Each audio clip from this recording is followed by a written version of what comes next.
Health research കോർണറിലേക്ക് വീണ്ടും സ്വാഗതം.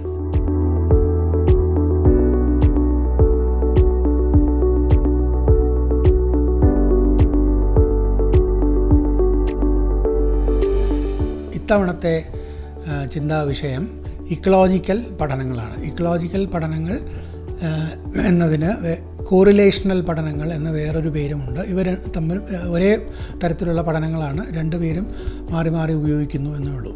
അഥവാ കോറിലേഷണൽ അഥവാ ഇക്കോളജിക്കൽ പഠനങ്ങൾ. ഇക്കോളജിക്കൽ പഠനങ്ങൾ ഒരു പ്രത്യേക രീതിയിലുള്ള പഠന രീതിയാണ്. ഇതിൽ നമ്മൾ പ്രാഥമികമായ ഡാറ്റ ശേഖരണം നടത്തുന്നില്ല.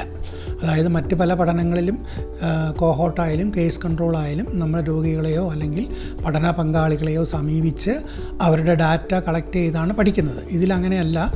ഓൾറെഡി സംഭരിച്ച് കഴിഞ്ഞ ഡാറ്റ പല രാജ്യങ്ങളിലും അല്ലെങ്കിൽ അന്താരാഷ്ട്ര സംഘടനകളും മറ്റും ശേഖരിച്ച് വച്ചിരിക്കുന്ന ഡാറ്റ ഉപയോഗിച്ച് നടത്തുന്ന ചില പഠനങ്ങളെയാണ് ഇക്കോളജിക്കൽ പഠനങ്ങൾ എന്ന് പറയുന്നത്.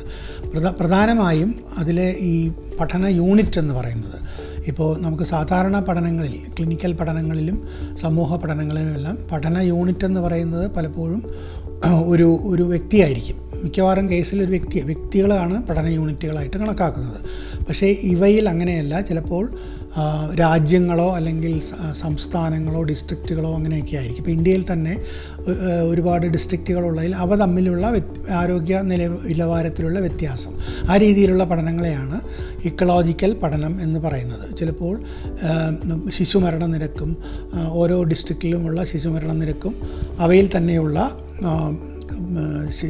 സ്ത്രീ സാക്ഷരതയുടെ നിരക്കും തമ്മിൽ എന്തെങ്കിലും ബന്ധമുണ്ടോ എന്ന് സൂചിപ്പിക്കുന്ന ഒരു പഠനം നടത്തുന്നത് ഇക്കോളജിക്കൽ പഠനമായിട്ട് കണക്കാക്കാം. അതുപോലെ തന്നെ പല സിറ്റികളിലുമുള്ള വെള്ളത്തിൻ്റെ ക്വാളിറ്റിയും ആ സിറ്റികളിൽ നിന്ന് റിപ്പോർട്ട് ചെയ്യപ്പെടുന്ന വയറിളക്കത്തിൻ്റെയോ അങ്ങനെയുള്ള രോഗങ്ങളുടെ കണക്കും തമ്മിൽ ബന്ധിപ്പിക്കുന്ന അവയെല്ലാം തന്നെ ഇക്കോളജിക്കൽ പഠനങ്ങളാണ്.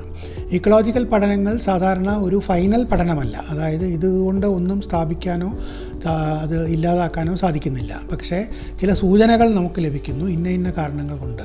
ഒരു ഉദാഹരണം പറഞ്ഞാൽ, ഈ എയർ പൊല്യൂഷനും ഹൃദ്രോഗവുമായിട്ടൊരു ബന്ധമുണ്ട്.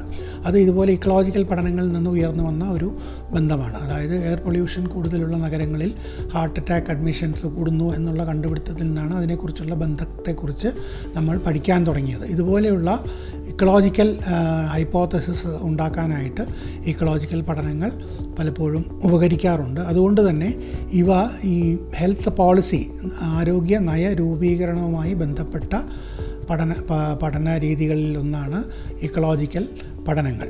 ഇക്കോളജിക്കൽ പഠനങ്ങൾ നേരത്തെ സൂചിപ്പിച്ചതുപോലെ ഒരു ഫൈനൽ ഒരു അവസാനത്തെ രീതി എന്നുള്ള രീതിയിലുള്ളതല്ല, നേരെ മറിച്ച് ഒരു പ്രത്യേക ബന്ധത്തിലേക്കുള്ള ഒരു സൂചനയായിട്ട് മാത്രമേ നമുക്ക് കാണാൻ സാധിക്കുകയുള്ളൂ. അടുത്ത തവണ വേറൊരു വിഷയത്തിലേക്ക് നമുക്ക് പോകാം.